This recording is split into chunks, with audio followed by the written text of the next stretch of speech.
28 मार्च 2025 को एक जबरदस्त भूकंप ने म्यांमार और थाईलैंड को हिलाकर रख दिया। रिक्टर स्केल पर 7.7 की तीव्रता वाला ये भूकंप म्यांमार के दूसरे सबसे बड़े शहर मांडले के पास केंद्रित था। इसके झटके दूर दूर तक महसूस किए गए, यहाँ तक कि भारत, बांग्लादेश और चीन तक में भी। इस प्राकृतिक आपदा ने दोनों देशों में भारी तबाही और जान माल का नुकसान किया। भूकंप देर रात को आया, जब बहुत से लोग अपने घरों में सो रहे थे। इमारतें जोर जोर से हिलीं और जमीन ऐसे हिली जैसे कोई अनंत काल तक हिलती रहेगी। इसके बाद चारों तरफ बस तबाही और बर्बादी का मंजर था। भूकंप ने अपने पीछे विनाश का निशान छोड़ दिया, जिससे हमें प्रकृति की अपार शक्ति और ऐसी अनहोनी के लिए तैयार रहने के महत्व का एहसास हुआ। म्यांमार ने भूकंप के कहर का सबसे ज्यादा सामना किया। मांडले शहर बुरी तरह प्रभावित हुआ, इमारतें मलबे में तब्दील हो गईं और सड़कें टूट गईं। म्यांमार में मरने वालों की संख्या बहुत ज्यादा है। 1000 से ज्यादा लोगों की मौत की पुष्टि हो चुकी है।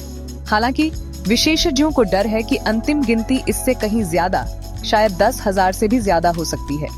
सागिंग का 90 साल पुराना पुल, जो इस क्षेत्र के इतिहास का प्रतीक था, गिर गया, जिससे एक महत्वपूर्ण परिवहन मार्ग बंद हो गया। म्यांमार के 2 सबसे महत्वपूर्ण शहरों को जोड़ने वाली एक प्रमुख सड़क मांडले रंगून राजमार्ग के कुछ हिस्से भी नष्ट हो गए, जिससे बचाव और राहत कार्य में बाधा आ रही है। स्थिति बहुत खराब है। कई लोग मलबे में दबे हुए हैं और अस्पताल घायलों की भारी संख्या से जूझ रहे हैं। म्यांमार सरकार ने इस आपदा से निपटने में मदद के लिए अंतर्राष्ट्रीय सहायता की तत्काल अपील की है। हालांकि म्यांमार जितना बुरी तरह प्रभावित नहीं हुआ, लेकिन थाईलैंड में भी भूकंप का असर महसूस किया गया। थाईलैंड की राजधानी बैंकॉक में झटकों से इमारतें हिल गईं। दुखद रूप से बैंकॉक में निर्माणाधीन एक ऊंची इमारत गिर गई, जिसमें कम से कम 3 लोगों की मौत हो गई और 100 से ज्यादा मजदूर लापता हैं। इस घटना से शहर में दहशत और अफरा तफरी मच गई। कई लोग इमारतों से बाहर सड़कों पर भागे। घटनास्थल पर तुरंत आपातकालीन सेवाएं भेजी गईं और मलबे में फंसे लोगों को बचाने के लिए बचाव अभियान चलाया जा रहा है। थाई सरकार ने लोगों को सावधान रहने और झटकों के लिए तैयार रहने की चेतावनी जारी की है। उन्होंने जनता को यह भी आश्वासन दिया है कि वे प्रभावित लोगों को सहायता प्रदान करने के लिए हर संभव कोशिश कर रहे हैं। इस त्रासदी के बाद अंतर्राष्ट्रीय समुदाय ने समर्थन और सहायता देने के लिए एक साथ काम किया है।